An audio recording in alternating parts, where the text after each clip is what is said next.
Hello students, my name is Sonali and today I am going to discuss with you one of the interesting topic from grammar, that is figures of speech. And so let's get started. Firstly, I will tell you what is figure of speech. Okay?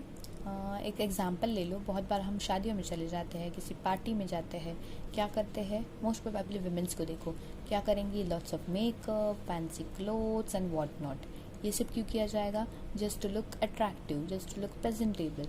वैसे ही in English language sentence को इस तरह frame किया जाता है कि वो सेंटेंस ज़्यादा अट्रैक्टिव लगे, उसका रीड करने वाले पे उसका ज़्यादा इम्पैक्ट हो. इसलिए क्या किया जाता है, सेंटेंसेस को अच्छे से फ्रेम किया जाता है. That is figure of speech. आगे जैसे हम अच्छे दिखने के लिए मेकअप करते हैं, वैसे ही फिगर ऑफ स्पीच क्या है, सेंटेंस अच्छे दिखने के लिए यूज़ किया जाता है. ओके, सो इसमें बहुत सारे टाइप्स हैं, बट वी विल सी जितने तुम्हारे लिए इम्पॉर्टेंट है, जितने तुम्हारे पोर्शन में है. Okay, so first topic here is simile. Simile means likening of one thing to another. क्या है, यहाँ पे बेसिकली क्या होगा, दो चीज़ें दी गई होंगी, उनका कंपैरिजन किया होगा. Basically it is figure of comparison. Okay, so first sentence, he is as busy as bee. वो क्या बोला है, he is as busy as B.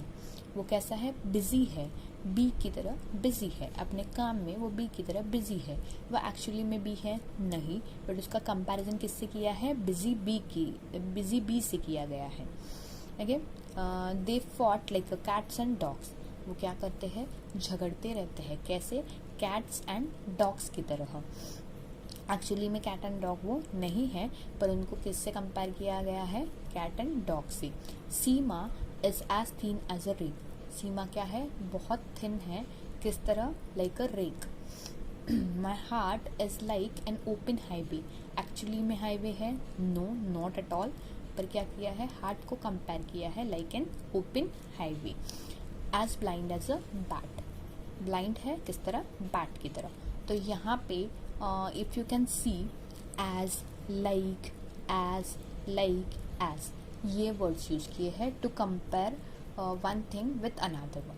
Okay, so तुम्हें सेंटेंस में कहीं पे भी ये वर्ड्स दिखे, एज, लाइक, ये सारे वर्ड्स दिखे, तो हम उसे क्या बोलेंगे, वो क्या है, सेंटेंस सिमिली का एग्जाम्पल है. फिगर ऑफ स्पीच क्या है, वो सेंटेंस का simile. Okay, so this is clear. So we will go for next one, that is metaphor. Metaphor is basically means an implied comparison between two objects. अब यहाँ पे क्या होगा, ये भी एग्जाम्पल है figure of figure of comparison का. Okay, but इसमें थोड़ा सा डिफरेंस है, मतलब ये इससे थोड़ा सा डिफरेंस करता है. देखते हैं क्या है. Example, we will just go through the example first and then I will explain you what is the difference between in this two. Okay, example, first one is your brain is a computer. तुम्हारा brain कैसा है, computer की तरह है. देखो यहाँ पे comparison करना था, तब हमने क्या यूज़ किया था, एज, लाइक, पर यहाँ पे दिख रहा है तुम्हें, we are not using as, like. Okay, so ये भी कंपैरिजन है, ये भी कंपैरिजन है, बट द डिफरेंस इज यहाँ पे एज, लाइक यूज़ किया जाता है. एज, लाइक ऐसे वर्ड्स यूज़ किए जाएंगे, यहाँ पे नहीं किए जाएंगे. द क्लासरूम वॉज अ जू.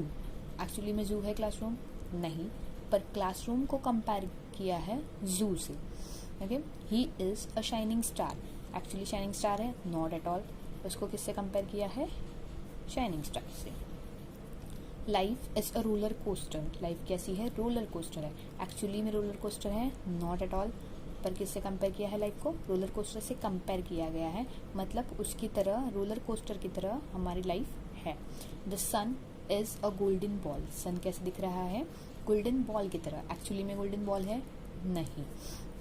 सो this is what the metaphor and simile is. Okay, so simile और मेटाफर में डिफरेंस समझ में आ गया है.